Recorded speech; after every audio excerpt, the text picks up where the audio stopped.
स्थापकाय च धर्मस्य सर्वधर्मस्वरूपिणे अवतारवरिष्ठाय रामकृष्णाय ते नमः। ओं नारायणं नमस्कृतं नरं चैव नरोत्तमं देवीं सरस्वतीं चैव ततो जयमुदीरये। परम पूजनीय শ্রীমৎ স্বামী সর্বেশ্বরানন্দজি মহারাজ এবং কল্যাণী মাতৃ মিশন ও মন্দিরের সকল সন্ন্যাসী ও ব্রহ্মচারী এবং আপনারা যারা মহাভারতের চরিত্রগাথা পর্যায়ে আজ মহাবীর কর্ণের জীবন আলোচনা শুনতে বসেছেন, আপনাদের সকলকে আমার আন্তরিক শ্রদ্ধা, প্রণাম এবং কৃতজ্ঞতা জানাচ্ছি। শুরু করা যাক বিভূতিভূষণ বন্দ্যোপাধ্যায়ের পথের পাঁচালী নিয়ে। জানালার বাহিরে বাঁশবনের দুপুরের রৌদ্রমাখানো শেওড়া ঘেঁটু বনের দিকে চাহিয়া চাহিয়া মহাভারতের বিশেষত কুরুক্ষেত্রের যুদ্ধের কথা শুনিতে শুনিতে সে তন্ময় হইয়া যায়। মহাভারতের সমস্ত চরিত্রের মধ্যে কর্ণের চরিত্র বড় ভালো লাগে তাহার। ইহার কারণ কর্ণের উপর তাহার কেমন একটা মমতা হয়। রথের চাকা মাটিতে পুঁতিয়া গিয়াছে, দুই হাতে প্রাণপণে সেই চাকা মাটি হইতে টানিয়া তুলিবার চেষ্টা করিতেছেন। সেই নিরস্ত্র অসহায় বিপন্ন কর্ণের অনুরোধ মিনতি উপেক্ষা করিয়া অর্জুন তীর ছাড়িয়া তাহাকে মারিয়া ফেলিলেন। মায়ের মুখে এই অংশ শুনিতে শুনিতে দুঃখে অপুর শিশু হৃদয় পূর্ণ হইয়া উঠিত। চোখের জল বাগ মানিত না। চোখ ছাপাইয়া তাহার নরম তুলতুলে গাল বাহিয়া গড়াইয়া পড়িত। সঙ্গে সঙ্গে মানুষের দুঃখে চোখে জল পড়ার যে আনন্দ, তাহা তাহার মনোরাজ্যে নব অনুভূতির সজীবত্ব লইয়া পরিচিত হইতে লাগিল। জীবন পথের যে দিক মানুষের চোখের জলে, দীনতায়, মৃত্যুতে, আশাহত ব্যর্থতায়, বেদনায় করুণ, পুরানো বইখানার ছেঁড়া পাতার ভরপুর গন্ধে, মায়ের মুখের মিষ্ট সুরে, রৌদ্র ভরা দুপুরের মায়া অঙ্গুলি নির্দেশে তাহার শিশু দৃষ্টি অস্পষ্টভাবে সে পথের সন্ধান পাইত। বেলা পড়িলে মা গৃহকার্যে উঠিয়া গেলে সে বাহিরে আসিয়া রোয়াকে দাঁড়িয়া দূরের সেই অশ্বত্থ গাছটার দিকে এক একদিন চাহিয়া দেখে। হয়তো কড়া চৈত্র বৈশাখের রৌদ্রে গাছটার মাথা ধোঁয়া ধোঁয়া অস্পষ্ট, নয়তো বৈকালের অবসন্ন রাঙা রোদ অলসভাবে গাছটার মাথায় জড়াইয়া আছে। সকালের চেয়ে এই বৈকালের রাঙা রোদ মাখানো গাছটার দিকে চাহিয়াই তাহার মন কেমন করিত। কর্ণ যেন ওই অশ্বত্থ গাছটার ওপারে আকাশের তলে অনেক দূরে কোথায় এখনো মাটি হইতে রথের চাকা দুই হাতে প্রাণপণে টানিয়া তুলিতেছে। রোজই তোলে, রোজই তোলে। মহাবীর কিন্তু চিরদিনের কৃপার পাত্র কর্ণ। বিজয়ী বীর অর্জুন নহে, যে রাজ্য পাইল, মান পাইল, রথের উপর হইতে বাণ ছাড়িয়া বিপন্ন শত্রুকে নাশ করিল। বিজয়ী কর্ণ, যে মানুষের চিরকালের চোখের জলে জাগিয়া রহিল, মানুষের বেদনায় অনুভূতিতে সহচর হইয়া বিরাজ করিল সে। বিভূতিভূষণ বন্দ্যোপাধ্যায়ের বিখ্যাত চরিত্র অপুর শৈশবের কল্পনায় এমনভাবেই ধরা দিয়েছিলেন মহাবীর কর্ণ। আমাদের অবশ্য সে উপায় নেই। শুধু আবেগ বা কল্পনার ওপর ভরসা না করে যুক্তি বিচারের কোষ্ঠীপাথরে যদি মহর্ষি ব্যাসের রচিত এই অসাধারণ চরিত্রটি যাচাই করি, তবে যে সত্য আমাদের সামনে উদ্ঘাটিত হবে তা আমাদের কাছে অনেক বেশি মূল্যবান এবং শিক্ষাপ্রদ। কল্পনার মেঘের আড়াল থেকে সূর্যপুত্র কর্ণকে বের করে এনে সত্যরূপে দেখাটা আজ বড় জরুরি। কুন্তী চরিত্র আলোচনার সময় বিস্তারিত বলেছি, শুধু এটুকু এখন আবার স্মরণ করিয়ে দেওয়ার জন্য বলছি। সদ্য কৈশোরোত্তীর্ণ কুন্তী ঋষি দুর্বাসার কাছ থেকে যে মন্ত্রটি পেয়েছিলেন তার সম্বন্ধে এইটুকু মাত্র জেনেছিলেন, তিনি আহ্বান করলে যে কোনো দেবতা তার অনুগত হয়ে তার কাছে আসবেন। এটি যে আসলে দেবতাদের কাছ থেকে পুত্র লাভ করার মন্ত্র সেটা তিনি জানতেন না। মন্ত্রের শক্তি পরীক্ষা করে দেখার জন্য তিনি সূর্যদেবকে আহ্বান করলে তিনি তৎক্ষণাৎ এসে উপস্থিত হন এবং কুন্তীকে পুত্র দান করতে চান। স্বাভাবিকভাবেই কুন্তী তাকে প্রত্যাখ্যান করেন। এটি শুধু ধর্মবিরোধী বলে নয়, সামাজিক দিক থেকেও অন্যায় বলে। কিন্তু মন্ত্রের শক্তি তো অব্যর্থ। তাই কুন্তী বারবার কাতরভাবে সূর্যদেবকে ফিরে যেতে অনুরোধ করলেও শেষ পর্যন্ত ব্যর্থ হন এবং সূর্যের আশীর্বাদে তিনি গর্ভবতী হন। অর্থাৎ যে জন্ম নিতে চলেছে সে আদৌ কাঙ্ক্ষিত নয়। তার জন্মের মধ্যে তার পিতামাতার কোনো শুভ ইচ্ছা বা সংকল্প নেই, বরং আছে লজ্জা, অপরাধবোধ, যন্ত্রণা। কর্ণের জীবনেও আমরা এর প্রতিফলন দেখতে পাই। কর্ণের জন্ম হলো গোপনে। আগে থেকে ঠিক করাই ছিল তাকে ত্যাগ করতে হবে, কেননা এটি জানাজানি হলে কুন্তীর পিতা সুরসেন এবং পালক পিতা কুন্তীভোজের চরম সম্মানহানি হবে। কোনো নারী চায় না তার প্রথম সন্তানকে ত্যাগ করতে, সে নারী অবিবাহিতা হন, বিবাহিতা হন কিংবা বিধবাই হন। নারীর মধ্যে সন্তান বাৎসল্য অত্যন্ত স্বাভাবিক একটা প্রবৃত্তি। কুন্তীর মধ্যেও এই বাৎসল্য স্নেহ পূর্ণ মাত্রায় বিদ্যমান। বাধ্য হয়ে সদ্যজাত অপরূপ সুন্দর পুত্রকে ত্যাগ করতে তার যে গভীর মর্মবেদনা উপস্থিত হয়েছিল সেটা মহাভারত সূত্রেই আমরা জানতে পারছি। মহাভারতকার জানাচ্ছেন, দেবতুল্য এই পুত্রটি গায়ে কবচ, কানে সোনার দুল নিয়ে জন্মগ্রহণ করে। তার গাত্রবর্ণ সূর্যের মতো উজ্জ্বল, চোখ দুটি সিংহের মতো এবং বৃষস্কন্ধ। তাকে একটি পেট্রার মধ্যে কোমল শয্যায় শুয়ে সুন্দরভাবে ঢাকনা দিয়ে নানা মাঙ্গলিক দ্রব্যে সাজিয়ে কুন্তী কাঁদতে কাঁদতে ভাসিয়ে দিলেন রাজবাড়ির কাছ দিয়ে বয়ে যাওয়া অশ্ব নদীর জলে। তখন মধ্যরাত।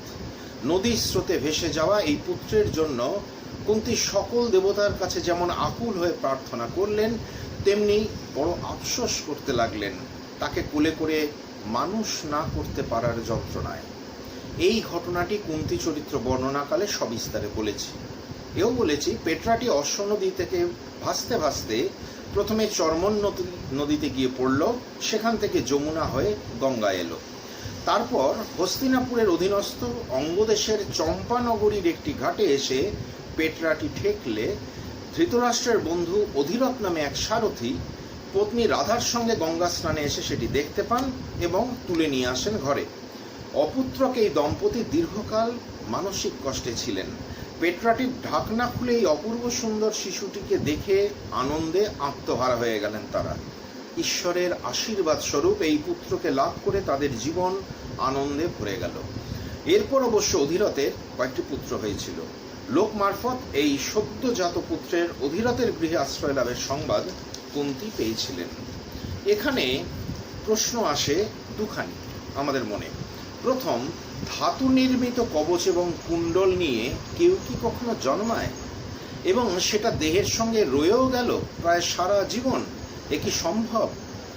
কবচ বলতে আমরা যেটা বুঝি সেটা মাদুলি জাতীয় একটা বিশেষ মন্ত্রপুত বস্তু যা মানুষকে রক্ষা করে। কুন্তীর খুব দুশ্চিন্তা ছিল গর্ভধারণকালে এই সন্তানটিকে ভবিষ্যতে দেখভাল করবে কে, তাকে বিপদ আপদ থেকে রক্ষা করবে কে। সূর্যদেব তাকে আশ্বস্ত করেছিলেন। তবে কি জন্মের পরেই এই শিশুটির গায়ে মন্ত্রপুত স্বর্ণময় কবচ বেঁধে দিয়েছিলেন কেউ, যা অভেদ্য, অর্থাৎ রক্ষা করবে সর্বক্ষণ? আর সোনার দুল, সেটিও কি তার কানে তখনই পরিয়ে দেওয়া হয়েছিল এটি বোঝাতে যে এই পুত্র কোনো নীচ বংশে জাত নয়, অর্থাৎ সোনার কুণ্ডল এই পুত্রটির একটি সামান্য পরিচয় বাহক? একথা যদি মহাভারতে লেখা থাকতো তাহলে কোনো সমস্যাই ছিল না। কিন্তু কবচ কুণ্ডলের দিব্য মাহাত্ম্য প্রকাশ করতে গিয়ে যেভাবে বিষয়টি বিবৃত হলো তাতে একালের যুক্তিবাদী বিচারশীল মানুষের মনকে কখনো তৃপ্ত করতে পারবে না। আমরা কবচ কুণ্ডল বিষয়ে মহাভারতের কবির মূল বক্তব্যটি ধরে নিয়েই এগোই। এ প্রসঙ্গে দ্বিতীয় যে প্রশ্নটি আসে সেটি হলো, একটি ঢাকনা বন্ধ করা বাক্স কিভাবে নিরাপদে এ নদী সে নদী বাঁচতে বাঁচতে অত দূরে অধিরথের ঘরে গিয়ে পৌঁছালো এবং সদ্যজাত সন্তানটিও তৃষ্ণা কাতর হয়ে কান্নাকাটি পর্যন্ত করল না? এক্ষেত্রে আমাদের যে অনুমান সেটি কুন্তী চরিত্র আলোচনাকালে বলেছি, প্রাসঙ্গিক বলে আবার উল্লেখ করছি। কুন্তীর এই পুত্র সন্তান জন্মের ব্যাপারটি রাজবাড়িতে একমাত্র জানত ধাইমা। সেই রাতে কুন্তীর সঙ্গে সে এসেছিল অশ্ব নদীর ধারে। এর সমান্তরালে আরেকটি প্রশ্ন, ওই কৈশোরোত্তীর্ণ কুন্তীর পক্ষে কিভাবে সম্ভব হলো লোক মারফত পুত্রের সংবাদ সংগ্রহ করা? তবে কি পুত্রকে একটা বাক্সের মধ্যে রেখে ওই ধাইমা মারফত অন্য কারো হাতে তুলে দেওয়া হয়েছিল? তারপর হাত বদলে পুত্র কামনায় ব্যাকুল অধিরথ রাধার কাছে এসে পৌঁছালো। একমাত্র এই সূত্র ধরেই সন্তানের সংবাদ সংগ্রহ করা কুন্তির পক্ষে সম্ভব। এখানে আরো একটি কথা স্মরণযোগ্য। কুরুক্ষেত্র যুদ্ধের আগে কৃষ্ণকে কর্ণ বলছেন তিনি জানেন তার জন্ম বৃত্তান্ত, বলছেন সমস্ত ঘটনার কথা। তার জন্মের পরেই তার মা তাকে ত্যাগ করেছিলেন, বলেননি, নদীতে ভাসিয়ে দিয়েছিলেন। সত্যিই যদি তাকে জন্মের পর নদীতে ভাসিয়ে দেওয়া হতো এবং অধিরথ নদী থেকে তুলে এনে তাকে ঘরে নিয়ে এসে মানুষ করতেন, তাহলে অবশ্যই সেটা কর্ণকে বলা হতো। আর কর্ণ সেটা মনে রাখতেন আরো বেশি করে, কেননা নদীতে ভাসিয়ে দেওয়া তো প্রকারান্তরে মৃত্যুর মুখে ঠেলে দেওয়া, তা কিন্তু কর্ণ বলেননি। তাই আমাদের অনুমান নদীপথে তাকে হয়তো নিয়ে যাওয়া হয়েছিল বহু দূরে অধিরথের গৃহে, একেবারে গুজরাট থেকে বিহারে। সেকালে অঙ্গদেশ বলতে বিহারের অনেকখানি অংশ বোঝাত। প্রসঙ্গত উল্লেখ করি, শেষ যুদ্ধে যাওয়ার আগে কর্ণের সঙ্গে সারথী শল্যের তুমুল বাগবিতণ্ডা হয়েছিল, আমরা জানি। সেই সময় শল্য একটা কথা বলেছিলেন, তুমি যে অঙ্গরাজ্যের রাজা সেখানে তো ছেলেপুলেদের বিক্রি করে দেওয়া হয়। তবে কি এই কারণেই শিশু কর্ণকে নদীপথে লোকচক্ষুর অন্তরালে নিয়ে আসা হয়েছিল ওই অঙ্গরাজ্যে? হয়তো বিক্রি করা হয়নি, দান করা হয়েছিল অধিরথকে। আজ পর্যন্ত অবশ্যই এই নিয়ে কোনো ভাবনা চিন্তাই হয়নি। গবেষণার একটা বড় সুযোগ আছে এখানে আমাদের মনে হয়। তবে একটা দুঃখের কথা বলি, কেউ কেউ বলেন কর্ণ কুন্তির অবৈধ সন্তান। কিন্তু প্রশ্ন হলো, কোনো সন্তানই কি তার মার কাছে অবৈধ হতে পারে? তা কি সে সন্তান যেভাবেই জন্মাক না কেন 10 মাস ধরে সন্তানকে গর্ভধারণ করে রাখা অবৈধ? নিজের শরীরের সমস্ত পুষ্টি দিয়ে তাকে রক্ষা করা অবৈধ? সন্তান প্রসব করার পর তার মুখ দেখে মায়ের মনে যে স্নেহ বাৎসল্যের সঞ্চার হয় তা কি অবৈধ? এ কখনো হতে পারে? জন্মদানের পর কর্ণকে যে ত্যাগ করলেন কুন্তি, সেটা লোকলজ্জায় সামাজিক বিধি মেনে তার জন্মদান করতে পারেননি বলে। কর্ণকে যিনি পৃথিবীতে আনলেন সেই কুন্তি কোনোদিনও ভাবেননি তার এই পুত্র অবৈধ, বরং সারা জীবন এই পুত্রের প্রতি তার স্নেহ মমতা বর্ষিত হয়েছিল। তার সুখে আনন্দিত হয়েছিলেন, মৃত্যুতে ভেঙে পড়েছিলেন কান্নায়। দীর্ঘকাল যাবৎ তার ব্যথিত মাতৃহৃদয়কে উন্মোচিত করেছিলেন সবার সামনে। পঞ্চপুত্র নিয়েও কেমন এক পুত্র হারার বেদনা তিনি বহন করেছেন আজীবন। কর্ণের জন্মের বৈধতা তাই সর্বজন সম্মত। কর্ণের জন্ম রহস্য জানতেন 4 জন। প্রথমে মহর্ষি ব্যাস এবং দেবর্ষি নারদ, পরে কৃষ্ণ এবং ভীষ্ম। তারা কর্ণের কোনো কোনো আচরণকে সমালোচনা করলেও কখনো তাকে মাতা পিতার অবৈধ সন্তান বলে মনে করেননি। আবার আমরা মূল ঘটনায় ফিরে আসি। দেখছি মহাভারতে বলা হচ্ছে, জাতকর্মের সময় ব্রাহ্মণরা বালকটির দেহে স্বর্ণময় কবচ ও কুণ্ডল দেখে তার নাম দিলেন বসুসেন, ডাকনাম বৃষ। বসু অর্থাৎ সোনা, সোনার ছেলে। জীবনের প্রায় শেষের দিকে কুরুক্ষেত্র যুদ্ধ শুরু হওয়ার বছর 1.5 আগে ইন্দ্রের প্রার্থনায় তিনি দেহ থেকে কবচ ও কুণ্ডল কেটে দেওয়ায় তার নাম হয় কর্ণ এবং বৈকর্তন। এক সুত পরিবারে বড় হতে থাকলেন বসুসেন অর্থাৎ কর্ণ।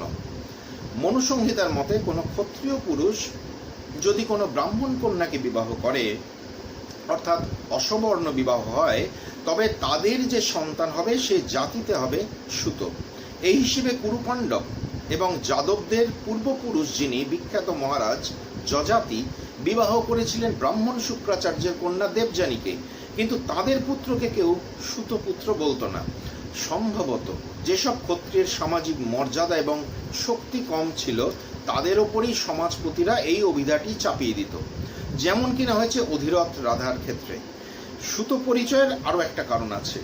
পুরাকালে যারা স্তব গান করত তাদের বলা হতো সুত, সেই হিসেবে সমস্ত পুরাণ বক্তাই সুত। আবার রাজাদের স্তবস্তুতি করত যারা, তাদেরও বলা হতো সুত। বংশ পরম্পরায় রাজাদের স্তুতি গান করে বা স্তাবকতা করে সুতেরা হেয় হয়ে গিয়েছিল জনসমাজে। অধিরথ বা তাঁর পিতা হয়তো কোনো কালে হস্তিনাপুরের রাজবংশের স্তাবক ছিলেন, সারথ্যকর্ম তাদের পেশা ছিল। এই কারণে কর্ণকে কেউ কেউ বলেছে সুতপুত্র, অবশ্যই অবজ্ঞা করে, যেটা কিনা তার প্রাপ্যই নয়। সুত পরিবারে মানুষ হতে থাকলেও কর্ণের মধ্যে বা বালক পশু সেনের মধ্যে তিনটি অদ্ভুত গুণ প্রকাশ পেতে থাকলো। ভগবান সূর্যদেবের প্রতি তার আন্তরিক ভক্তি শ্রদ্ধা, দানশীলতা এবং ক্ষত্রিয় সুলভ অস্ত্রবিদ্যার প্রতি আকর্ষণ। লক্ষণীয়, ভারতবর্ষে ছট পূজা বা সূর্য পূজা বেশি বিখ্যাত বিহারে, অর্থাৎ কিনা সেকালের অঙ্গরাজ্যে। পুত্রের মধ্যে ধনুর্ধরের সম্ভাবনা দেখে এবং ওই পরিবেশে তার যথাযথ বিকাশ হবে না বুঝতে পেরেই অধিরথ তাকে উচ্চ পর্যায়ের অস্ত্র শিক্ষার জন্য পাঠালেন হস্তিনাপুরে, অর্থাৎ পুরনো দিল্লিতে, তার বন্ধু রাজা ধৃতরাষ্ট্রের কাছে। ধনুর্বেদ শিক্ষা করবেন, শ্রেষ্ঠ ধনুর্ধর হবেন। দুচোখ ভরা স্বপ্ন নিয়ে কর্ণ এলেন হস্তিনাপুরে, ভর্তি হলেন কৃপাচার্যের আশ্রমে, সেখান থেকে দ্রোণাচার্যের আশ্রমে। এখানেই তার সঙ্গে পরিচয় হলো তার পিতা অধিরথের বন্ধু ধৃতরাষ্ট্রের জ্যেষ্ঠ পুত্র দুর্যোধনের সাথে, যদিও দুর্যোধন বয়সে তার চেয়ে কিছু ছোট। এই পরিচয়ে ক্রমশ বন্ধুত্বে পরিণত হলো, কেননা মানসিকতার দিক থেকে তার অনেকটা কাছাকাছি। দুজনেই দুরন্ত, তেজস্বী, বেপরোয়া, সাহসী আর উচ্চাকাঙ্ক্ষী। কৃপাচার্যের আশ্রমে থাকাকালীনই কর্ণের মধ্যে অর্জুনের প্রতি ঈর্ষার সূচনা হয়, সেটা মহাভারতেই বলা হচ্ছে। সেটা বেড়ে গেল দ্রোণাচার্যের আশ্রমে এসে। কুরু রাজকুমারদের সঙ্গে দেশের অন্যান্য স্থানের রাজকুমাররাও ভর্তি হয়েছিলেন দ্রোণাচার্যের আশ্রমে। কয়েকশো ছাত্রের মধ্যে প্রতিভার দিক থেকে সর্বোচ্চ স্থানে ছিলেন অর্জুন আর কর্ণ। তাদের মধ্যে যে রেষারেষি থাকবে এটা খুব স্বাভাবিক। কর্ণ দেখেছিলেন তার প্রিয় বন্ধু দুর্যোধন কিছুতেই সহ্য করতে পারে না পাণ্ডবদের, যদিও পাণ্ডবদের দিক থেকে কোনোদিনও সামান্যতম অসৎ ব্যবহারও দেখা যায়নি, তবু যুধিষ্ঠিরের চরিত্রবল ও জনপ্রিয়তা, ভীমের শক্তি, অর্জুনের অস্ত্র নিক্ষেপে পারদর্শিতা এবং নকুল সহদেবের বিনয় শিষ্টাচার দেখে মনে মনে জ্বলতে থাকলেন কর্ণ। পাণ্ডব বিদ্বেষের একই বিন্দুতে দাঁড়িয়ে কর্ণ ও দুর্যোধন পরস্পরের অত্যন্ত ঘনিষ্ঠ এবং বিশ্বাসভাজন হয়ে উঠলেন। দুর্যোধনের পাণ্ডব বিদ্বেষের একটা উপযুক্ত কারণ আছে, আমরা বুঝতে পারি। ছোট থেকে ভেবে আসছেন তিনি বড় হয়ে রাজসিংহাসনে বসবেন।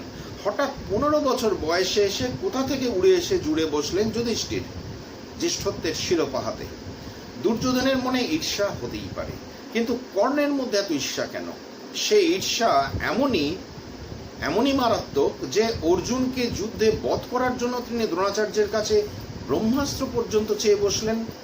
অর্জুন কিন্তু অস্ত্র শিক্ষায় মনোনিবেশ করেছিলেন গভীরভাবে, অন্য কোনো দিকে তার কোনো আগ্রহ ছিল না। কোনো পাণ্ডব ভাইরাই অস্ত্র শিক্ষা ছাড়া অন্য কোনো বিষয়ে মনোনিবেশ করেননি, কিন্তু কর্ণ জ্বলে উঠলেন ঈর্ষায়, কারণ দেখলেন ধনুর্বিদ্যার কোনো বিভাগেই অর্জুনের সঙ্গে তিনি পেরে উঠছেন না। উপরন্তু আচার্য দ্রোণের অধিক স্নেহ যত্ন পাচ্ছে অর্জুনই। এই হীনমন্যতা থেকে তার মনের মধ্যে জ্বলে উঠল ক্রোধ। দুর্যোধনকে অবলম্বন করে তিনি পাণ্ডবদের অবজ্ঞা করতে থাকলেন। বলছেন মহাভারতের কবি, কর্ণ দেবতার পুত্র, জন্মেছেন মহিষী কুন্তির গর্ভে, কিন্তু বড় হয়েছেন সুত পরিবারের শিক্ষায়, সংস্কারে এবং বন্ধুত্ব পাঠিয়েছেন এমন একজনের সঙ্গে, সেই দুর্যোধন উদ্ধত, ক্রোধী, লোভী এবং ঈর্ষাকাতর। ইতিমধ্যেই তিনি দ্রোণাচার্যের আশ্রমে আসার আগেই ভীমকে হত্যার চেষ্টা করেছিলেন। সুত পরিবারে বড় হওয়া এবং এই অসৎ সঙ্গ, এই সব কিছু মিলে কর্ণের মন কলুষিত হতে থাকলো। শ্রদ্ধা সহকারে শিক্ষা গ্রহণের চেয়ে প্রতিদ্বন্দ্বিতাপূর্ণ মানসিকতা তার মধ্যে প্রধান হয়ে গেল। তার মন বিদ্বেষে হয়ে উঠল চঞ্চল। ঈর্ষাকাতর মনে জন্ম নিল জিঘাংসা। একদিন আশেপাশে কেউ নেই দেখে নির্জনে উপস্থিত হলেন আচার্য দ্রোণের কাছে। দ্রোণকে বললেন, আচার্য, আমি আপনার কাছ থেকে ব্রহ্মাস্ত্র প্রয়োগ বিষয়ে শিখতে চাই, কারণ আমার ইচ্ছা অর্জুনের সঙ্গে আমি যুদ্ধ করব। এ বয়সে যুদ্ধের চিন্তা দুর্যোধনের মধ্যেও আসেনি। কর্ণ আবার ভাবলেন, আচার্য যদি এই শিক্ষা দিতে না চান, তাই প্রকারান্তরে তার করণীয় সম্পর্কে কর্ণ খানিকটা মনে করিয়ে দিতে চাইলেন। আপনি তো আচার্য, সমস্ত শিষ্য এমনকি পুত্রের প্রতিও আচার্যের সমদৃষ্টি থাকে। আমি চাই না কেউ বলুক আমি আপনার শিষ্য অথচ সব ধরনের অস্ত্রবিদ্যা জানি না। কর্ণের কথার মধ্যে যে একটা চাতুরী আছে এবং আপন সতীর্থের প্রতি একটা অনাবশ্যক হিংসা রয়েছে, এমনকি মৃত্যু কামনা পর্যন্ত, সেটা আমাদের বুঝতে কোনো অসুবিধা হয় না। দ্রোণেরও বুঝতে কোনো অসুবিধা হলো না। তিনি দেখেছেন দুর্যোধনের সঙ্গে কর্ণের কিরকম মাখো মাখো সম্পর্ক এবং নির্বিবাদী পাণ্ডবদের প্রতি তাদের কি হিংসা। অর্থাৎ কর্ণ ব্রহ্মাস্ত্র লাভে সম্পূর্ণ অযোগ্য। আর ব্রহ্মাস্ত্র দেওয়া হয় সমস্ত অস্ত্রবিদ্যার শেষে। তখনও কারো কিন্তু অস্ত্রবিদ্যা শেষ হয়নি। অর্জুনও পাননি ব্রহ্মাস্ত্র। দ্রোণ দেখলেন কর্ণকে কখনো সরাসরি ব্রহ্মাস্ত্র বিদ্যা দেব না বলা যাবে না, তাই একটু ঘুরিয়ে ব্রহ্মাস্ত্র প্রদানের নিয়ম মেনেই বললেন, যথানিয়মে ব্রতচারী ব্রাহ্মণ এবং তপস্যা পরায়ণ ক্ষত্রিয়রাই শুধু ব্রহ্মাস্ত্র বিদ্যা শিক্ষা করতে পারে, অন্য কেউ নয়। অনেকে মনে করেন দ্রোণ কর্ণকে সুতপুত্র বলে প্রত্যাখ্যান করেছিলেন। এ ধারণা সম্পূর্ণ ভ্রান্ত। আচার্য যে যোগ্যতার প্রশ্ন তুলেছেন তাতে ব্রাহ্মণ ও ক্ষত্রিয় বর্ণের উল্লেখ থাকলেও জোর দিয়েছেন দুটি বিশেষণে, অর্থাৎ যথানিয়মে ব্রতচারী এবং তপস্যা পরায়ণ ক্ষত্রিয়ের ওপর। সুতরাং এটা বোঝা যাচ্ছে সংযম, ধৈর্য আর চরিত্র বল আশু প্রয়োজন শিক্ষার ক্ষেত্রে। বাস্তবিক ব্রহ্মাস্ত্রের মতো ভয়ানক মারণাস্ত্র অসংযত চিত্ত, ধৈর্যহীন, ঈর্ষাপরায়ণ মানুষের হাতে পড়লে সেটার অপব্যবহার হতে বাধ্য। সমাজ তথা রাষ্ট্রের সমূহ ক্ষতি তাতে। কর্ণের মধ্যে এই চরিত্র বল কিন্তু আচার্য দ্রোণ দেখতে পাননি। দ্রোণের কাছ থেকে ব্রহ্মাস্ত্র বিদ্যা পাওয়া যাবে না বুঝেই কর্ণ তখনই তাকে প্রণাম করে অনুমতি নিয়ে বেরিয়ে গেলেন মহেন্দ্র পর্বতের উদ্দেশ্যে, যেখানে আছেন পরশুরাম। দ্রোণের আশ্রম ছিল হিমালয় সন্নিহিত অঞ্চলে। সেখান থেকে কর্ণ গেলেন একেবারে দক্ষিণ ভারতে পূর্বঘাট পর্বতমালার পাদদেশে পরশুরামের আশ্রমে। কর্ণ বুঝে গিয়েছিলেন শিক্ষাগত যোগ্যতার দিক থেকে অর্জুনের সমকক্ষ হওয়া যাবে না, তাই তাকে পরাভূত করতে চাই মারণাস্ত্র। একমাত্র যার কাছে কোনো কৌশল, কোনো শিক্ষাই খাটবে না। কর্ণ অর্জুনকে দেখতে চান রণভূমিতে প্রতিপক্ষ রূপে। সেই মুহূর্তে হিংসুটে দুর্যোধন বোধ করি এতখানি ভাবতে পারেননি। অর্জুনকে হারাতে কর্ণ কতখানি মরিয়া সেটা বোঝা গেল পরশুরামের আশ্রমে। নিজের গোত্র ভাঁড়িয়ে মিথ্যা কথা বলতেও তার বাধল না। বললেন না তিনি সুত বংশের পুত্র, বললে তার রক্ষে নেই। ক্ষত্রিয় বলা গেল না, কারণ ক্ষত্রিয় বললে বিশেষ সুবিধা হবে না। পরশুরাম ক্ষত্রিয়দের চিরকালের শত্রু। তাই কর্ণ পরশুরামের চরণে মাথা টেকিয়ে বললেন, আমি ভার্গব গোত্রের ব্রাহ্মণ। কারণ কর্ণ জানেন পরশুরাম নিজেই ভার্গব গোত্রীয়। তার গোত্রে নিজের গোত্র পরিচয় দেওয়ার কারণ হয়তো তিনি মনে মনে তাকে গুরু বলে মেনে নিয়েছেন, যদিও তখনও তিনি গৃহীত হননি পরশুরামের আশ্রমে। যাই হোক, শিক্ষালাভের মতো এক মহান ব্রতে আত্মনিয়োগ করলেন কর্ণ মিথ্যা আশ্রয় নিয়ে, অর্জুনের প্রতি হিংসায়। মনে প্রশ্ন জাগে, পরশুরাম তো স্বয়ং অবতার, তিনি ধরতে পারলেন না এই মিথ্যাচারিতা? সেখানে থাকাকালীন বেশ কিছু দেব, গন্ধর্ব, যক্ষ, রাক্ষসের সঙ্গে কর্ণের পরিচয় হলো এবং তিনি তাদের প্রিয় পাত্র হয়ে উঠলেন। হয়তো কর্ণের কবচকুণ্ডল দেখেই সকলে তাকে বিশেষ কিছু ভেবে থাকবেন। তবে অন্যদের ক্ষেত্রে যাই হোক, পরশুরামের তো অবশ্যই বোঝা উচিত ছিল। আমাদের মনে হয় পরশুরাম বুঝেছিলেন হয়তো, কিন্তু তখনই কিছু না বলে অপেক্ষা করছিলেন উপযুক্ত সুযোগ লাভের। আর এর মধ্যে চলতে থাকলো তার অস্ত্র শিক্ষাদান কার্য। শিক্ষা গ্রহণে আগ্রহী শিষ্যকে আচার্য তো শিক্ষা দিয়েই থাকেন, কিন্তু সেই শিক্ষাকে আত্মগত করতে চাই মানসিক তথা চারিত্রিক উৎকর্ষ। বহু যুব সম্মেলনে রামকৃষ্ণ সংঘের বহু শ্রদ্ধেয় সন্ন্যাসীকে বলতে শুনেছি, তোমরা যুবক যুবতীরা পড়াশোনা করে সমাজে প্রতিষ্ঠা লাভের চেষ্টা করো। যার যেমন ইচ্ছা সে সেই পথে এগিয়ে চলো, doctor, engineer, professor, chartered accountant বা অন্য যা হোক, কিন্তু সবার আগে একজন ভালো মানুষ হতে চেষ্টা করো। এই মানুষের বড় অভাব আমাদের দেশে। প্রতি বছরই তো শত শত ডাক্তার, ইঞ্জিনিয়ার, প্রফেসর তৈরি হচ্ছে। তাতে সামগ্রিকভাবে এই সমাজের কতটা লাভ হচ্ছে? হচ্ছে খুব সামান্যই। কারণ মনুষ্যত্বহীনতা, এই মানুষ হয়ে ওঠার ওপরেই সর্বাধিক গুরুত্ব আরোপ করেছিলেন স্বামী বিবেকানন্দ। বাস্তবিক শিক্ষা গ্রহণের পাশাপাশি যদি আমরা ধৈর্য, সংযম, সহ্য শক্তি, হৃদয়বত্তা, সৎসাহস প্রভৃতি সদ্গুণগুলি আমাদের মধ্যে জাগিয়ে তুলি, তবে আমাদের ব্যক্তি জীবন, সমাজ জীবন, রাষ্ট্র জীবন সমৃদ্ধ হতে বাধ্য। এর বিপরীত ঘটলে তার নিজেরও ক্ষতি, পরিবারেরও ক্ষতি, দেশেরও ক্ষতি। কর্ণকে দেখুন, অসাধারণ প্রতিভাবান, প্রচণ্ড সাহস, অফুরন্ত উদ্যম, দুর্দান্ত মানসিক শক্তি, কিন্তু রয়েছে সংযমের অভাব, করণীয় অকরণীয় বিচারের অভাব, সত্যনিষ্ঠার অভাব, আত্মনিয়ন্ত্রণের অভাব। তার এক বিষময় ফল এসে উপস্থিত হলো কিছুদিনের মধ্যে। সেদিন ধনুর্বাণ তরবারি নিয়ে কর্ণ একা একাই ঘুরে বেড়াচ্ছিলেন দক্ষিণ সমুদ্র উপকূলে কোনো আশ্রমের কাছে। যেখানে সেখানে লক্ষ্যভেদ অনুশীলন করার ফলে নিজের অজান্তেই এক ব্রাহ্মণের হোমধেনু অর্থাৎ গাভী মেরে ফেললেন। এতে তার অনুতাপ হলো, ভয়ও হলো। তিনি নিজেই ব্রাহ্মণের কাছে এসে আত্মসমর্পণ করলেন। বললেন, প্রভু, আমি না দেখে এই কাজ করে ফেলেছি, আমার উপর আপনি রাগ করবেন না। বারবার বললেন, কাতরভাবে বললেন, কিন্তু ব্রাহ্মণ এতই ক্রুদ্ধ হয়ে উঠলেন যে অভিশাপ দিলেন, দুরাচারী, তুমি বধের যোগ্য। এই হোমধেনু হত্যার ফল তোমাকে ভোগ করতেই হবে। তুই সর্বদা যার সঙ্গে স্পর্ধা করে থাকিস, সর্বদা যাকে জয় করতে চাস, তার সঙ্গে যুদ্ধ যখন বাঁধবে, তখন রণভূমিতে তোর রথের চাকা গ্রাস হয়ে যাবে। তারপর তুই যখন সেই রথের চাকা তোলার চেষ্টা করবি, তখনই তোর শত্রু তোর মস্তক ছিন্ন করবে। তুই যেমন অন্যমনস্ক হয়ে আমার হোমধেনু বধ করেছিস, তেমনি তুইও যখন অন্যমনস্ক হয়ে থাকবি, তখন তোর শত্রু তোর মাথাটা কেটে ফেলবে। কর্ণ ব্রাহ্মণকে ধনরত্ন, গরু ইত্যাদি দিয়ে প্রশ্ন করার চেষ্টা করলেও ব্রাহ্মণ অনড় রইলেন তার কথায়। মাথা নিচু করে দুঃখ ভারাক্রান্ত হৃদয়ে কর্ণ ফিরে এলেন পরশুরামের কাছে। কে এই ব্রাহ্মণ? এই তো সামান্য কেউ নন। তিনি ভাবলেন কি করে কর্ণ কারোর সঙ্গে স্পর্ধা করেন? এ কি তার তপস্যার প্রভাব?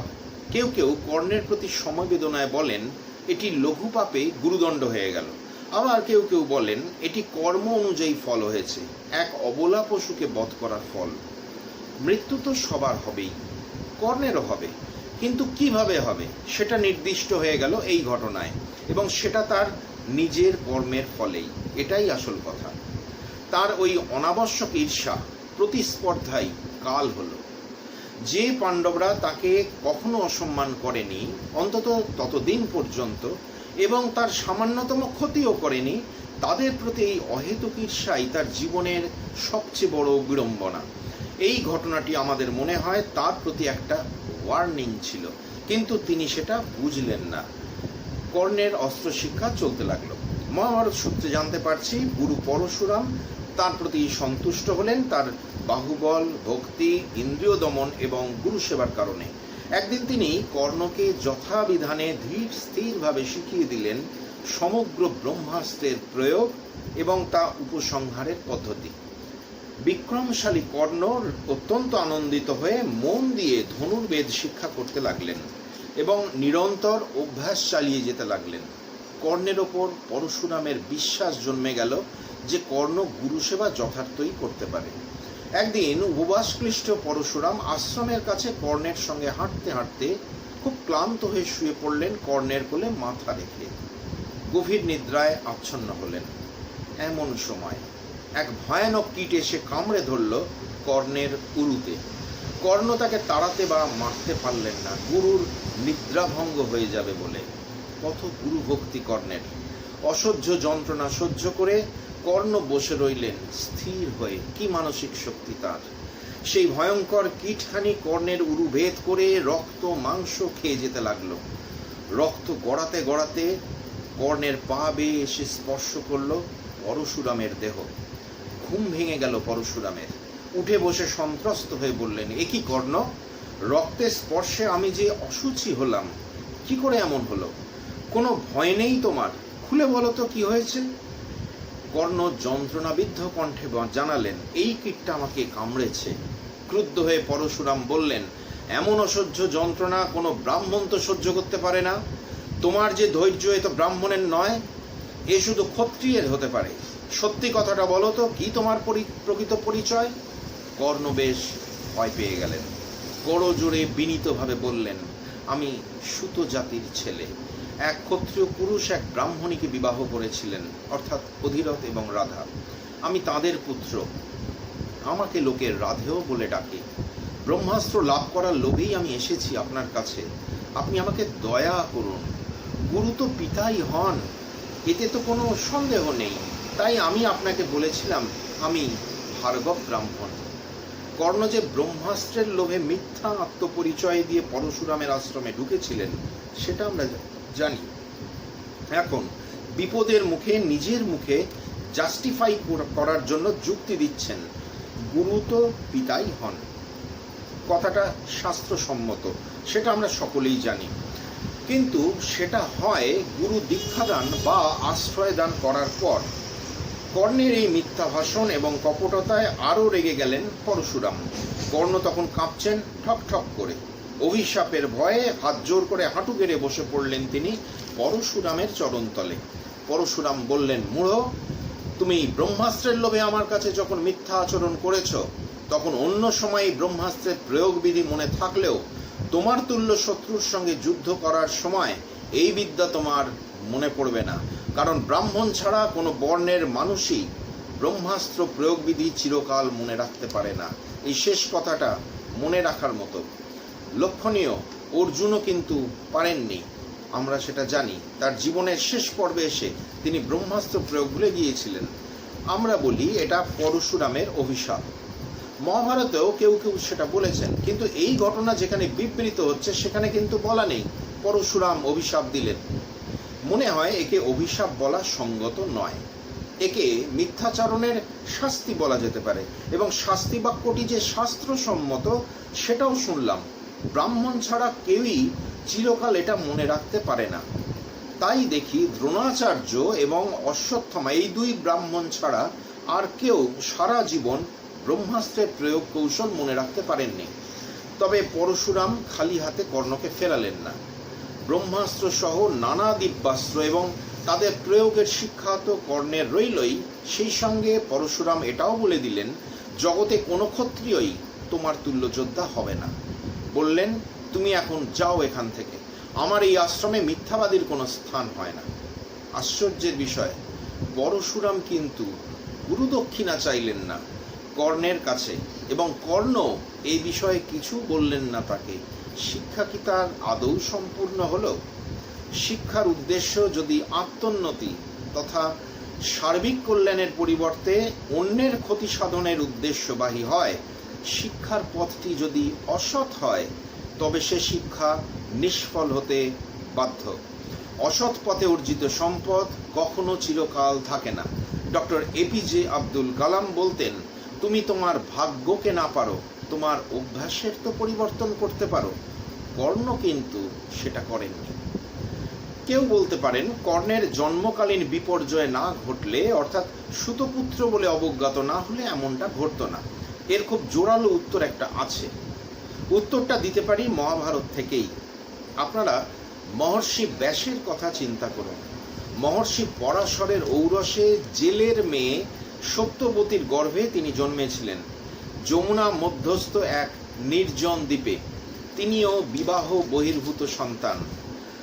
কিন্তু তার জীবনে যে বিশাল অভ্যুদয় আমরা দেখি, সেটা এখনো মনে রাখার মতো। আজও তার জন্মতিথি পালিত হচ্ছে গুরু পূর্ণিমা রূপে। আরেকটিও দৃষ্টান্ত দেওয়া যায়, মহাত্মা বিদুর। তিনিও মহর্ষি ব্যাস এবং দাসী মায়ের বিবাহ বহির্ভূত সন্তান। সমকালে কি বিপুল শ্রদ্ধা ও ভালোবাসা তিনি পেয়েছিলেন সেটা আমরা জানি। শ্রদ্ধা কর্ণ পেয়েছেন, আজও পাচ্ছেন, ভবিষ্যতেও পাবেন। সে তার অসাধারণ কিছু কীর্তির জন্য।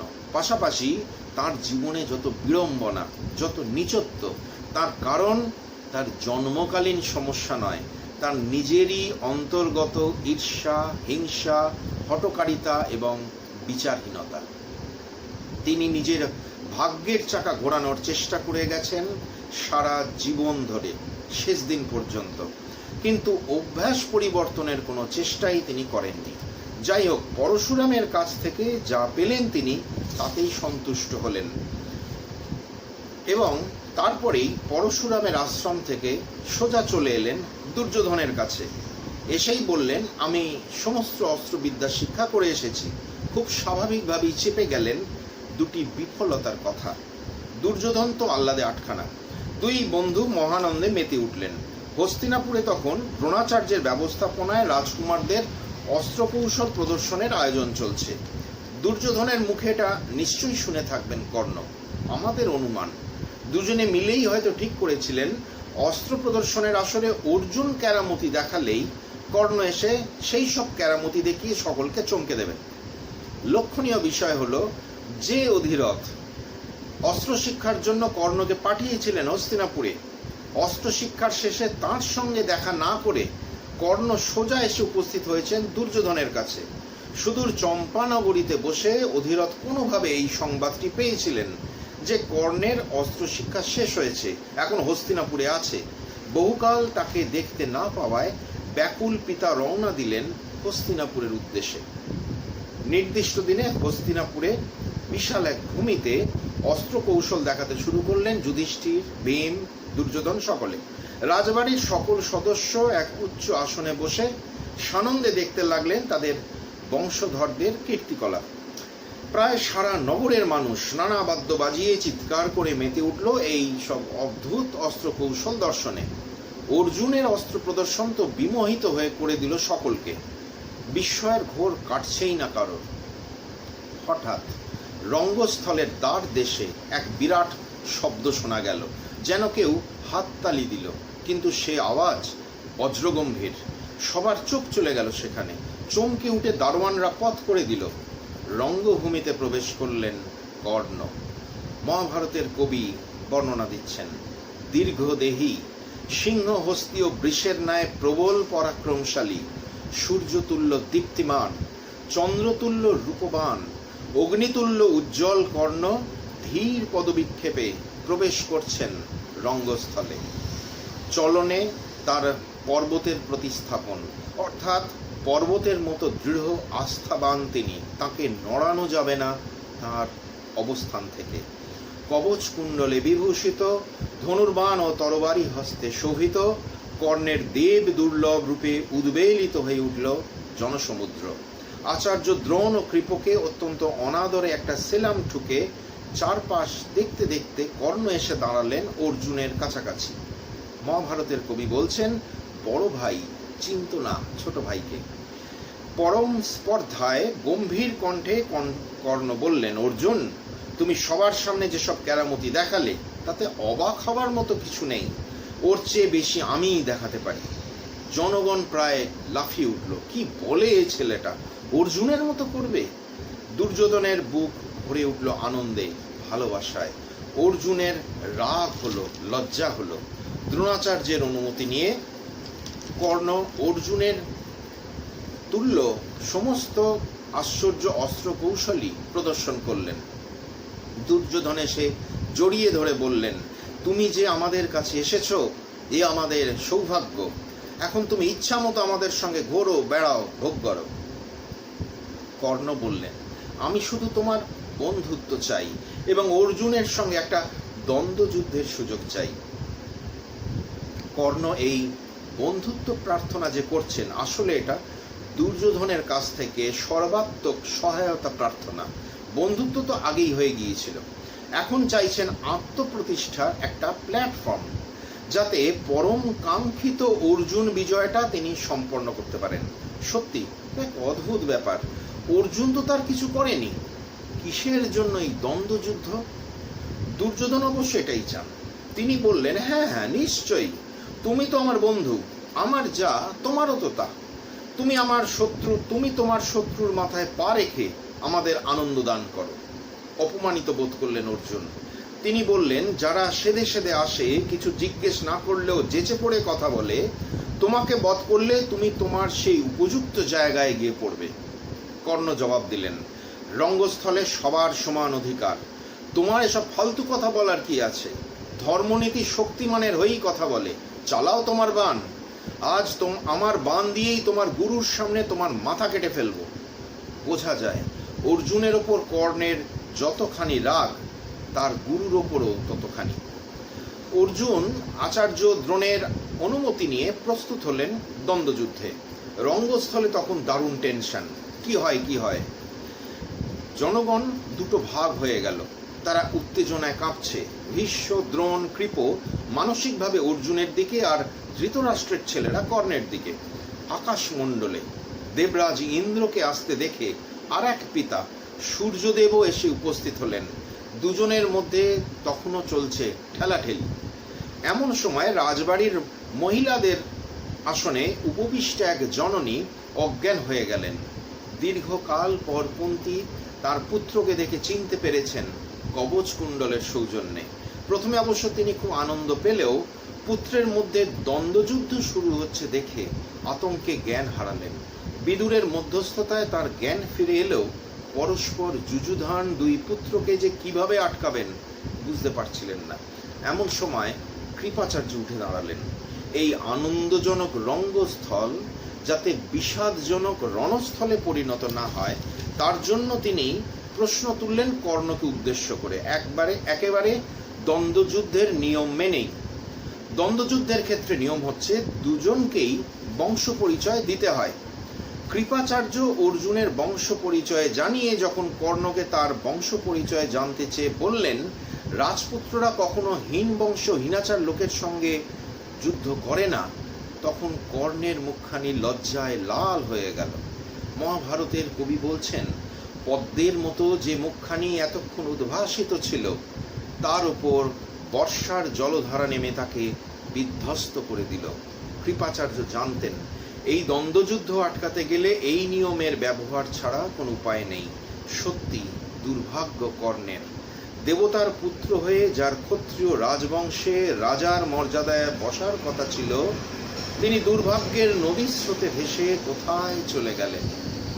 চরম আক্ষেপে এটাই মনে হয় তাকে বলি, কি দরকার ছিল এই রাজবংশের নিজস্ব অনুষ্ঠানে যেচে পড়ে ঢোকার?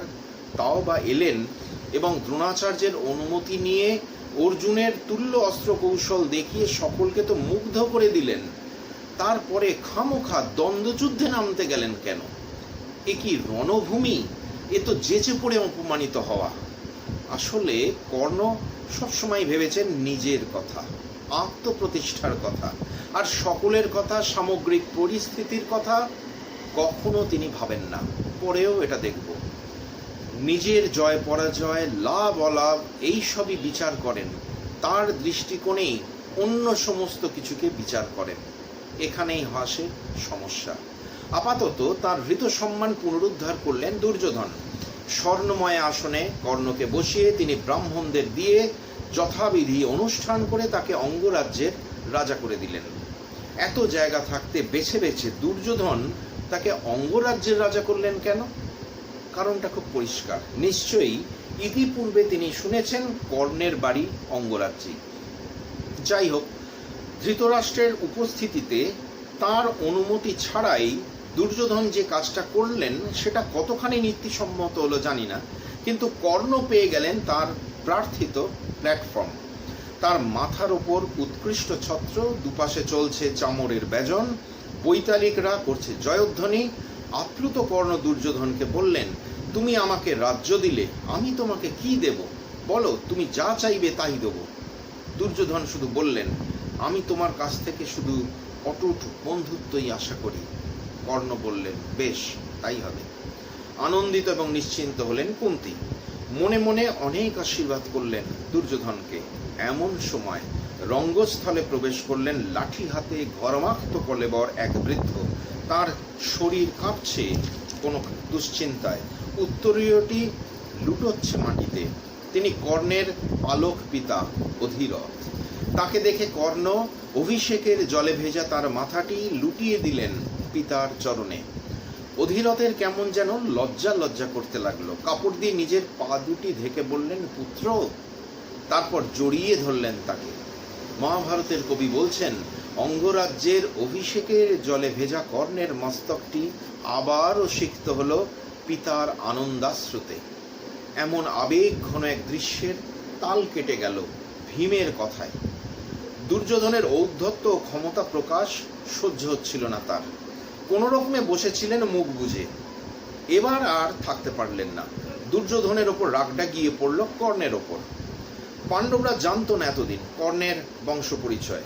অধিরথকে দেখে সেটা বুঝে নিয়ে ভীম বিদ্রুপের সুরে বললেন, ও সুতপুত্র, তুমি অর্জুনের হাতে বধ হবার যোগ্যই নও। তুমি রথের লাগাম ধরো, তুমি অঙ্গরাজ্য ভোগ করার অধিকারী নও। কর্ণ কিছু বললেন না। রাগে তার ঠোঁট দুটো একটু নড়ে উঠল।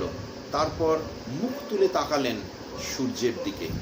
কর্ণের মধ্যে এই ব্যাপারটা আমরা প্রায়শই লক্ষ্য করি। বংশ নিয়ে অপমানের মুহূর্তে অসহায় কর্ণ মুখ তুলে তাকান সূর্যদেবের দিকে, তার পরম আরাধ্য ইষ্ট দেবতার দিকে। কর্ণ তখনও কিন্তু জানেন না ওই সূর্যই তার পিতা, তিনি ওই সূর্যের অংশজাত। কিন্তু কি এক অদৃশ্য অমোঘ আকর্ষণ! কর্ণ উত্তর না দিলেও তার হয়ে উত্তর দিলেন দুর্যোধন জোরালো কণ্ঠে। বললেন, ভীম, বাজে কথা বলো না। ক্ষত্রিয়ের শক্তিটাই সব। বিশ্বামিত্র, দ্রোণাচার্য, কৃপাচার্যের জন্মের ক্ষেত্রেও তো রহস্য আছে। আর তোমাদের কিভাবে জন্ম হয়েছে সেটাও আমার জানা আছে। চেয়ে দেখো কর্ণের দিকে। সূর্যের মতো উজ্জ্বল যার গায়ের রং, জন্ম থেকেই যার গায়ে কবচকুণ্ডল, সে কি কোনো নিচ কুলে জন্মাতে পারে? হরিণের পেটে কি বাঘের বাচ্চা থাকে? কর্ণ শুধু অঙ্গরাজ্য কেন, গোটা ভূমণ্ডলের রাজা হওয়ার যোগ্য। কারো যদি আমার বিরুদ্ধে কোনো বক্তব্য থাকে তাহলে আসুক অস্ত্র হাতে। সারা রঙ্গস্থলে শুরু হয়ে গেল তুমুল হইচই।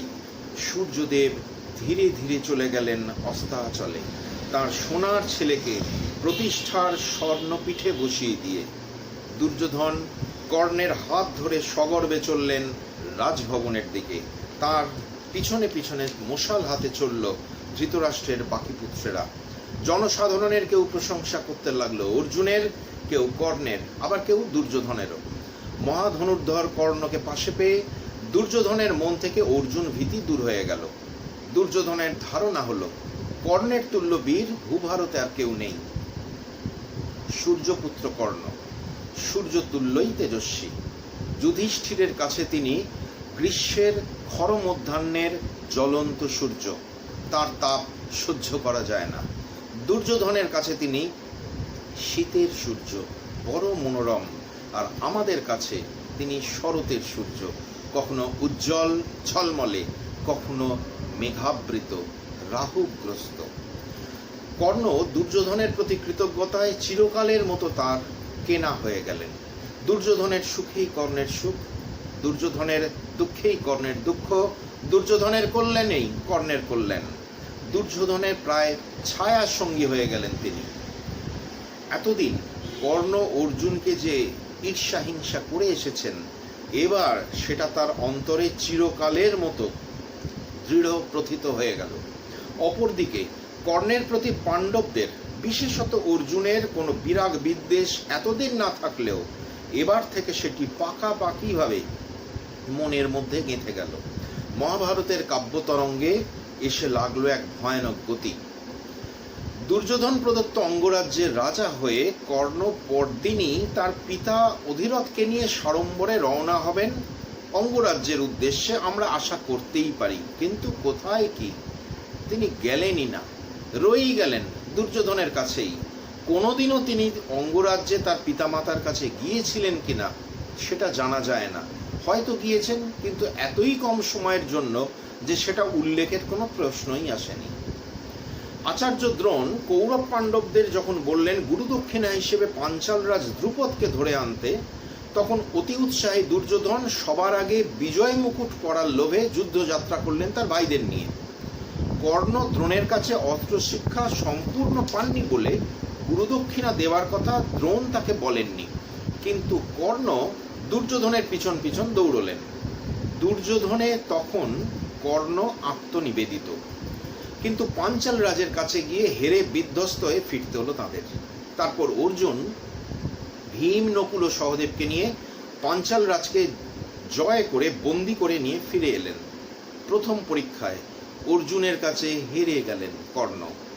একটা আত্মবিশ্লেষণে এখন বসা উচিত ছিল কর্ণের, কিন্তু সেই শুভ বুদ্ধি, সুস্থ চিন্তা বা পরিবেশ তার ছিল না। তিনি বরং দুর্যোধনের সঙ্গে বসে গেলেন কিভাবে পাণ্ডবদের জব্দ করা যায় সেই পরিকল্পনা করতে। দুর্যোধনের অসামান্য উপকারের প্রতিদানে তার কাছে নিজের বিশ্বস্ততা ও আনুগত্য প্রমাণই একমাত্র করণীয় বলে মনে হলো কর্ণের কাছে। আগুনে ঘি পড়ল যুধিষ্ঠিরের যুবরাজ পদে অধিষ্ঠিত হওয়ার পর। চরিত্রগুণে তিনি তখন অসাধারণ জনপ্রিয়তা লাভ করেছেন, মানুষের মুখে মুখে তার নাম। এতেই শেষ নয়, আচার্য দ্রোণ আনন্দে গদগদ হয়ে অর্জুনকে দান করলেন ভয়ানক ব্রহ্মশিরা অস্ত্র। অর্জুন এমন কতকগুলি রাজ্য জয় করে নিলেন যা ইতিপূর্বে বংশে কেউ করেনি। ভীমও পিছিয়ে রইলেন না, চতুর্দিকে পাণ্ডবদের নামে মুহুর্মুহ জয়ধ্বনি। এ কি সহ্য হয়? ধৃতরাষ্ট্র দুর্যোধনের গা জ্বলে উঠল রিরি করে, এবং কর্ণেরও। দুর্যোধনের অন্তঃকক্ষে বসে যারা যতুগৃহের পরিকল্পনা করলেন তাদের মধ্যে কর্ণ অন্যতম। দুঃশাসনস্য কর্ণস্য দুষ্টং মন্ত্রম অমন্ত্রয়ম। কর্ণ নিজে এ ধরনের হীন চক্রান্ত পছন্দ না করলেও দুর্যোধনের মতে মত দেওয়ার জন্যই এই চক্রান্তের অংশীদার হয়ে গেলেন। পাণ্ডবদের ঘরে আগুন দিলেও পাণ্ডবরা তো মরল না, উল্টে আর এক ভয়ানক আগুন পুড়িয়ে দিল কর্ণের বক্ষস্থল, যার রেশ চলল একেবারে তার মৃত্যুক্ষণ পর্যন্ত। সে আগুনের নাম দ্রৌপদী। সারা ভারতবর্ষে সংবাদ প্রচারিত হয়ে গিয়েছিল যে পাঞ্চাল রাজ দ্রুপদ তার কন্যা পাঞ্চালী দ্রৌপদীর বিবাহের জন্য আয়োজন করেছেন এক বিরাট সম্বার সভা। তিনি আমন্ত্রণ জানিয়েছেন সমস্ত রাজমণ্ডলীকে। বিপুল আড়ম্বরে অনুষ্ঠিত ওই সভায় নির্দিষ্ট দিনে দুর্যোধন, শকুনি, দুঃশাসন, অশ্বত্থামার সঙ্গে উপস্থিত হয়েছেন কর্ণ। কন্যাকে লাভ করার জন্য একটি কঠিন লক্ষ্য বস্তুর ব্যবস্থা হয়েছে। সভা শুরুর প্রথমেই ধৃষ্টদ্যুম্ন, রাজকুমার ধৃষ্টদ্যুম্ন ঘোষণা করলেন, উচ্চ বংশজাত, রূপবান এবং বীর্যবান যে পুরুষ নিচে জলে প্রতিবিম্ব দেখে ঊর্ধ্বে ঘূর্ণায়মান মৎস্যের চক্ষু বানবিদ্ধ করতে পারবেন, তিনিই হবেন আমার ভগিনী দ্রৌপদীর স্বামী। কুলেন রূপেণ বলেন যুক্তঃ তস্যাব্দ ভার্যা ভগিনী মমেয়ম। এরপর সভায় উপস্থিত ব্যক্তিদের পরিচয় প্রদানকালে ধৃষ্টদ্যুম্ন জানাচ্ছেন, তখন বিভিন্ন রাজাদের সঙ্গে দুর্যোধন, দুঃশাসন, এমনকি ধৃতরাষ্ট্রের কতগুলো এলেবেলে ছেলেও এসে উপস্থিত হয়েছে, তাদের নামও বলছেন। কিন্তু কর্ণের ক্ষেত্রে বললেন এদের সঙ্গে কর্ণও এসেছেন। বলার ধরনটা এমন যেন কর্ণ এদের সঙ্গে এক্সট্রা। অভিমানী কর্ণের এসব মনে লাগতেই পারে। হয়তো ভাবলেন, যা লক্ষ্যভেদের সময় দেখা যাবে কার কত ক্ষমতা। বাস্তবিক তাই। দুর্যোধন সহ বেশ কিছু রাজা ধনুকে গুণই পড়াতে পারলেন না। পায়ে আঘাত পেয়ে গলার হাড় ছিঁড়ে পড়েই গেলেন মাটিতে। সে এক হাস্যকর কাণ্ড। এমন সময় আসন ছেড়ে উঠলেন কর্ণ। এমন নয় যে সকল রাজা ব্যর্থ হতে তিনি উঠেছেন, তারপরে লাইনে আছেন শল্য, শিশুপাল, জরাসন্ধ, অনেকেই। কর্ণ নিছক মজা দেখার জন্য বা দুর্যোধনকে সঙ্গ দেওয়ার জন্য এখানে আসেননি, এসেছেন লক্ষ্য ভেদ করে দ্রৌপদীকে জয় করবেন বলেই।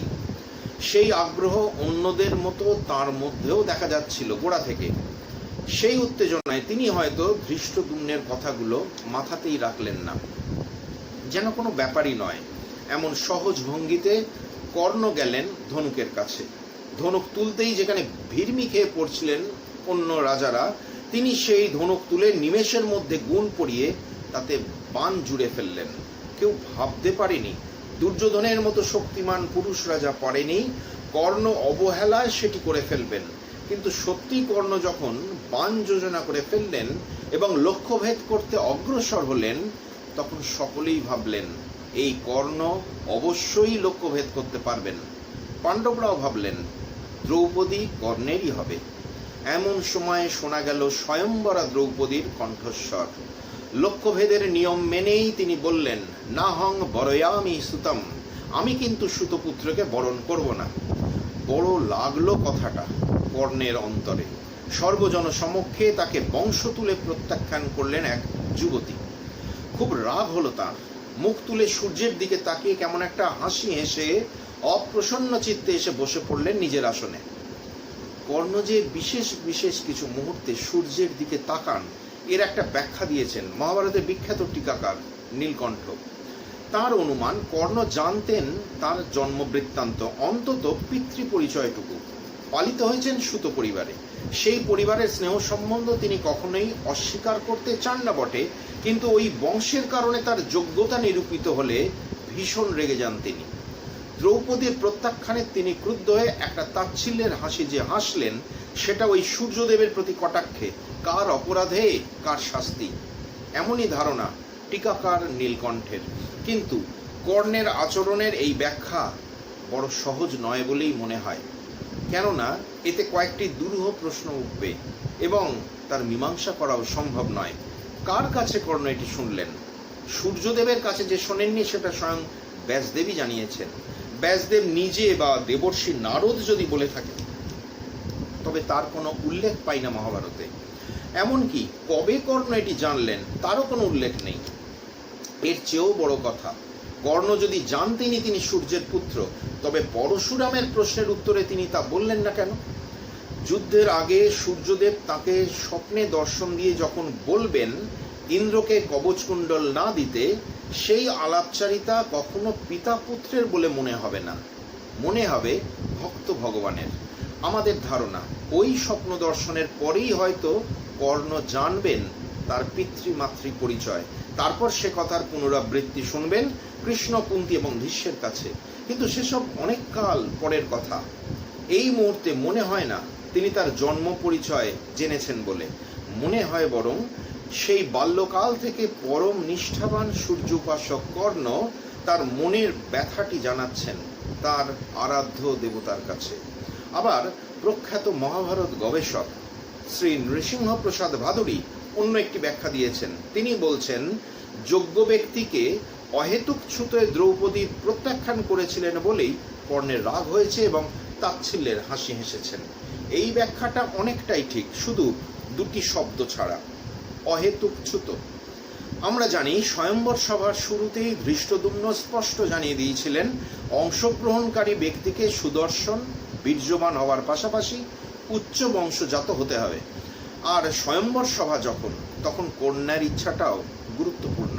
দ্রৌপদী বাধ্য হয়েছেন ধৃষ্টদ্যুম্নের কথাটি স্মরণ করিয়ে দিতে।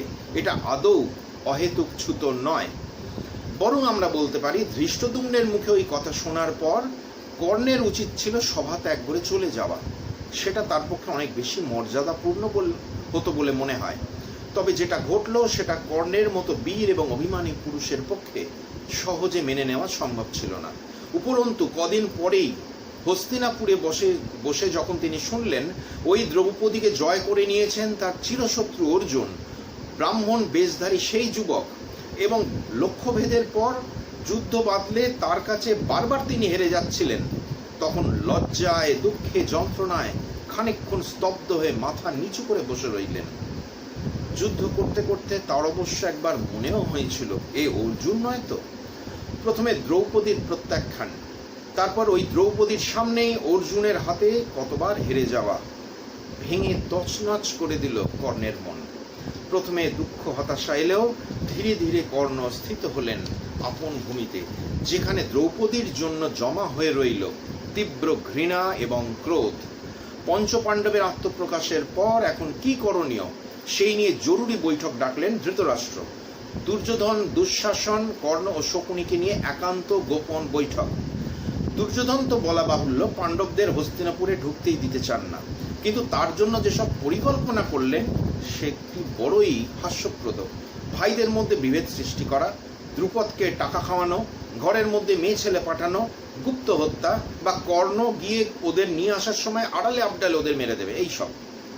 বীর কর্ণের যে এসব ঘৃণ্য কর্ম পছন্দ হবে না সেটা স্বাভাবিক।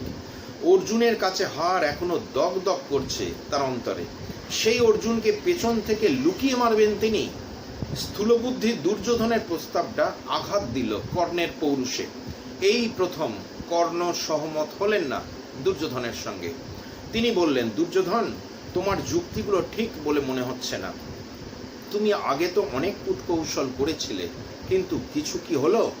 তখন তারা তোমার নাগালের মধ্যে ছিল, সহায়হীন ছিল, তখনই কিছু করতে পারোনি। আর এখন রাজা দ্রুপদের সহায়তা তারা পেয়েছে, তোমার নাগালের বাইরে চলে গেছে, তাদের শক্তি বুদ্ধি সব আছে, এখন ওই কূটকৌশলে কোনো কাজ হবে না। দেখো, তুমি যে ওই ওদের মধ্যে মেয়ে ছেলে পাঠিয়ে ভেদ সৃষ্টি করতে চাইছো, যারা একটা মাত্র স্ত্রীতেই সন্তুষ্ট থাকে তাদের ওইভাবে সমস্যায় ফেলা সম্ভব? দ্রৌপদীর কথা বলতে বলতে কর্ণের মনে এলো স্বয়ম্বর সভার সেই তিক্ত স্মৃতি। খুব আশা করে গিয়েছিলেন তিনি, তার মুখের গ্রাস কেড়ে নিয়ে চলে গেল চিরশত্রু অর্জুন। যে দ্রৌপদীকে মুগ্ধ দৃষ্টিতে দেখেছিলেন কর্ণ, একান্তভাবে নিজের করে পেতে চেয়েছিলেন, সেই দ্রৌপদী তাকে প্রত্যাখ্যান করে 5 স্বামী নিয়ে এখন সুখে আছে। এটা কিছুতেই সহ্য করতে পারছেন না কর্ণ।